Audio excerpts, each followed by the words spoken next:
তো এই পরিস্থিতিতে এই পর্যায়ে সম্মানিত সাংবাদিক বন্ধুদের সামনে বক্তব্য রাখছেন বাংলাদেশ জামাত ইসলামের সম্মানিত আমির ডাক্তার শফিকুর রহমান। এখানে উপস্থিত আছেন বাংলাদেশ খেলাফত মজলিসের সম্মানিত আমির জনাব মাওলানা মামুনুল হক, এনসিপির সম্মানিত আহ্বায়ক জনাব নাহিদ ইসলাম সহ আমাদের অন্যান্য শীর্ষ নেতৃবৃন্দ এখানে উপস্থিত আছেন। এ পর্যায়ে আপনাদের সামনে বক্তব্য রাখছেন বাংলাদেশ জামাত ইসলামের সম্মানিত আমির ডাক্তার শফিকুর রহমান। আসসালামু আলাইকুম ওয়া রাহমাতুল্লাহ।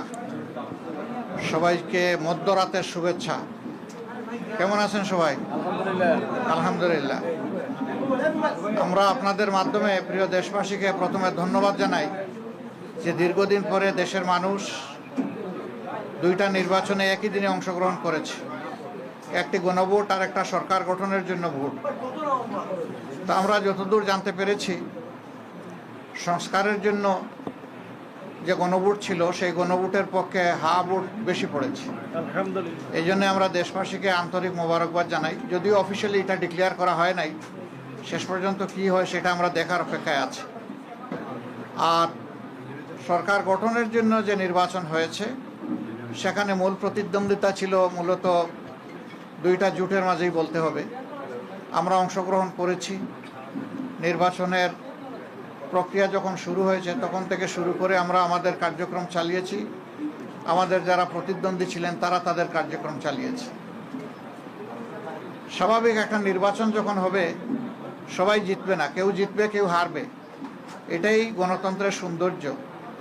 আমাদের দেশে কিছু সংস্কৃতি আছে, আমরা এই সংস্কৃতিকে পাল্টানোর পক্ষে। তবে আমাদের কিছু অবজারভেশন আছে, সেই অবজারভেশনগুলো আমরা জাতির সামনে তুলে ধরার পক্ষে, যাতে ভবিষ্যতে একই অন্যায়ের বা সীমালঙ্ঘনের পুনরাবৃত্তি না ঘটে। বেশ কিছু ঘটনা ঘটেছে, আমরা এগুলা কম্পাইল করছি। আমরা আমাদের পরিসরে আবার বসবো। আজকে তো এই পরিসরে আমাদের বিস্তারিত আলোচনার সুযোগ ছিল না, কারণ এখন পর্যন্ত বেশ কিছু আসনে আমাদের জানা মতো আমরা এগিয়ে আছি এবং গণনাও কমপ্লিট। কিন্তু স্থানীয়ভাবে যারা রিটার্নিং অফিসার আছেন তারা ঘোষণা দিচ্ছেন না, ঝুলিয়ে রেখেছেন। তা আমরা বুঝতে পারছি না এটা কেন। মাঝখানে আবার ওয়েবসাইটে হঠাৎ করে দেখা গেল যে কে কতটা আসন পেয়েছে সেইটা দেওয়া হলো, মাঝখান থেকে উদাও হয়ে গেল, আবার নাই। আমাদের লোকদেরকে বসিয়ে রাখা হলো দীর্ঘ সময়। এই একটু আগে ওনারা একদম প্রথম পর্যায়ে 10টা-12টা কেন্দ্রের যে ফলাফল সেগুলা ঘোষণা করা শুরু করেছে, সেটা আবার বেসরকারি। তা আমরা সব মিলেই এখন আপনাদের সামনে পূর্ণাঙ্গ কোনো বক্তব্য দিতে পারছি না বলে আমরা দুঃখিত। আমরা দিব ইনশাল্লাহ। আমরা আবার বসবো, আমাদের মধ্যে আমরা এগুলা নিয়ে বিশ্লেষণ করব। আমাদেরও কোনো ত্রুটি ঘাটতি থাকে সেটাও আমরা দেখব। আবার যদি সামগ্রিক কোনো বড় ত্রুটি ঘাটতি হয় তাকে সেটাও আমরা আনবো। আমরা আগেই বলেছি ছোটোখাটো কোনো বিষয় নিয়ে আমরা টানাটানি করব না এবং পুরানা রাজনীতির সংস্কৃতিতে আমরা ফিরে যেতে চাই না। আমরা ইতিবাচক ধারার রাজনীতি করতে চাই। রাজনীতি যদি দেশের মানুষের জন্য হয় তাহলে যারা রাজনীতি করবেন তাদেরকে এই কথা মেনে নিতে হবে যে পাশ করার গ্যারান্টি নিয়ে কোনো নির্বাচনও হয় না, কোনো রাজনীতি হয় না। আপনি যাবেন মানুষের কাছে আপনার বক্তব্য নিয়ে, মানুষ যেভাবে গ্রহণ করবে, যতটুকু গ্রহণ করবে তাকে আপনার অভিনন্দন জানানো উচিত। আমরা দেশবাসীকে যতটুকুই তারা আমাদেরকে সহযোগিতা করেছেন এর জন্য আমরা গভীর কৃতজ্ঞতা এবং অভিনন্দন জানাই। আর আমরা আশা করছি যে খুব দ্রুতই সরকার তার অফিসিয়াল রেজাল্ট পাবলিশ করার সাথে সাথে আমরা আবার আপনাদেরকে কষ্ট দেব। তখন আমরা আমাদের চূড়ান্ত দৃষ্টিভঙ্গি জাতিকেও জানিয়ে দেব, আপনাদেরকেও জানিয়ে দেব। তবে আপনারা আশ্বস্ত থাকতে পারেন যে আমাদের দৃষ্টিভঙ্গি হবে ইতিবাচক ধারার রাজনীতি, কল্যাণ ধারার রাজনীতি, মানুষের জন্য রাজনীতি, দলের জন্য রাজনীতি নয়। আমরা বিরোধিতার জন্য বিরোধিতা, ওই রাজনীতি আমরা করব না। আমরা কোরআনের একটা মূলনীতি আছে, তাওয়ানু আলাল বিররি ওয়াত তাকওয়া ওয়ালা তাওয়ানু আলাল ইসমি ওয়াল উদওয়ান, যে তোমরা ভালো কাজে সহযোগিতা করো, আর কাজটা যদি মন্দ হয়, অকল্যাণকর হয়, তাহলে তোমরা তার বিরোধিতা করো অথবা তোমরা সহযোগিতা থেকে বিরত থাকো। আমাদের মূলনীতি মূলত ওটাই হবে, ভালো কাজে সহযোগিতা থাকবে, মন্দ কাজ যেটা সেটা স্বাভাবিকভাবেই জনগণের অধিকার রক্ষার জন্য আমাদেরকে কথা বলতে হবে। আর আমরা আশা করছি যে বিস্তারিত খুঁটিনাটি বিষয়গুলো আমরা কালকের মধ্যে বা পরশু দিনের মধ্যে হয়তো বা পেয়ে যাব। এ সময়ের ভিতরে সরকারও আশ্বস্ত, নির্বাচন কমিশন আশ্বস্ত করেছে যে তারা 13 তারিখের ভিতরে রেজাল্ট দিবেন। আমরা সেটা দেখার অপেক্ষায় আছি, তারা দেন কিনা।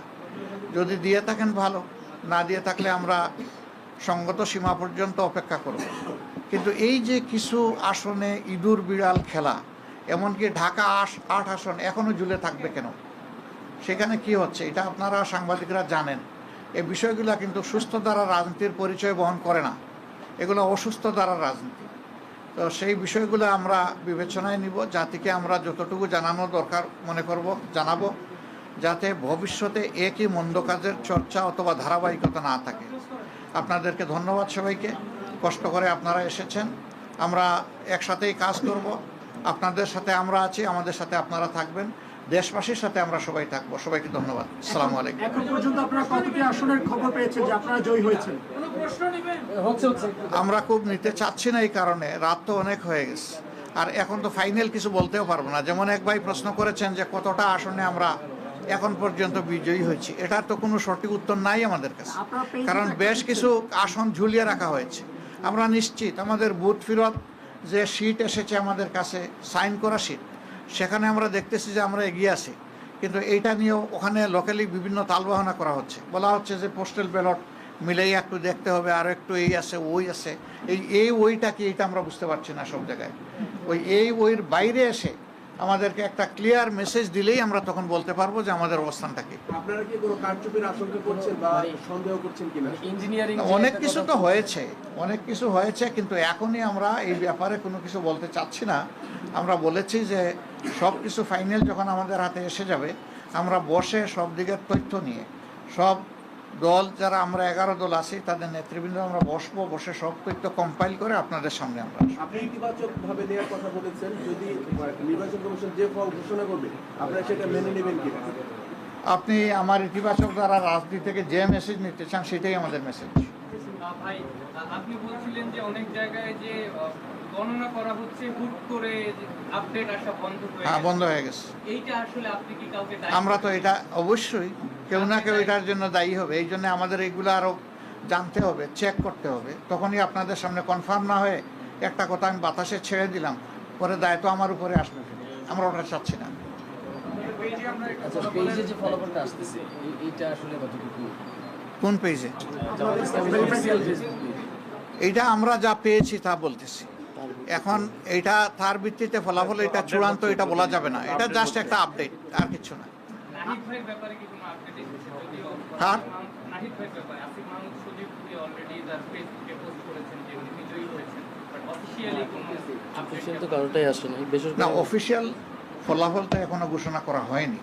এখন রিটার্নিং অফিসাররা যেটা করতেছেন এটা কিন্তু অফিসিয়াল না, অফিসিয়াল হবে যখন গেজেট আকারে প্রকাশ হবে। এখন যেটা এটা জাস্ট নন অফিসিয়াল প্রাইমারি রেজাল্ট, কিন্তু এটাই শেষ পর্যন্ত অফিসিয়াল হয়। তো সেটা হয়েছে কি কেন্দ্র থেকে যে তথ্য আসছে সেই অনুযায়ী আমরা বলেছি।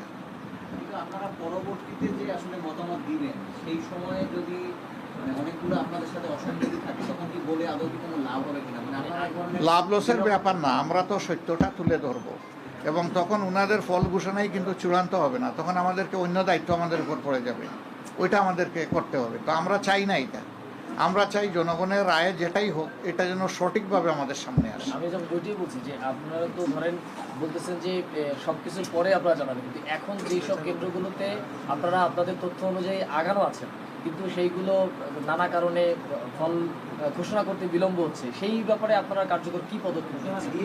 ঘোষণা দিয়ে দিলে তো আসলে না, আমরা তো তাদের সাথে যোগাযোগ রাখছি, সংশ্লিষ্ট লেভেলে রিটার্নিং অফিসার যারা ওখানে আমাদের লোকরা বসা আছে, যে আপনি রেজাল্ট দিবেন না কেন, রেজাল্টের শিট আপনার হাতে এসে গেছে, আপনি কেন এটা পেন্ডিং রাখবেন? তো এই জিনিসটাই তো বলছিলাম যে ওই চলতেছে, ওইটা আমরা সমাধান চাই, এটা সমাধানের পরে ইনশাল্লাহ আমরা দেখব। থ্যাংক ইউ সবাইকে। কিছু বলবেন নন ভাই?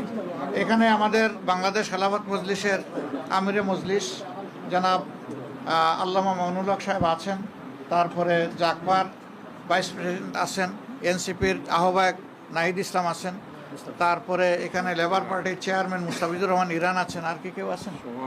আচ্ছা, আমরা বাকিরা সবাই আছি। তো সবাইকে ধন্যবাদ, আসসালামু আলাইকুম। ইনশাল্লাহ আমাদের মুখে হাসি দেখবেন, আপনাদের মুখেও যেন হাসি থাকে ইনশাল্লাহ। আমরা আমরা জানবেন, আপনাদেরকে জানাবো, আমরা প্রশ্ন দিব জেগে আমরা। আছি আপনাদের জন্য। ইনশাআল্লাহ, ফি আমানিল্লাহ, আসসালামু আলাইকুম। দেশের জন্য আছি আজকে না না, আজকে রাত্রে রাখি সব। আজকে রাত্রের জন্য আপনাদেরও ছুটি, আমাদেরও ছুটি। আমরা অফিস তো আমাদের ছুটি দেয় নাই, সারা রাত আমরা এখানে আপনাদের পাহারা দেবো ইনশাআল্লাহ। ভাই আজকে রাতে আর কোনো ব্রিফিং করবেন না? না না এইটাই শেষ, তাইলে তো আমরা বাড়ি যেতে পারি।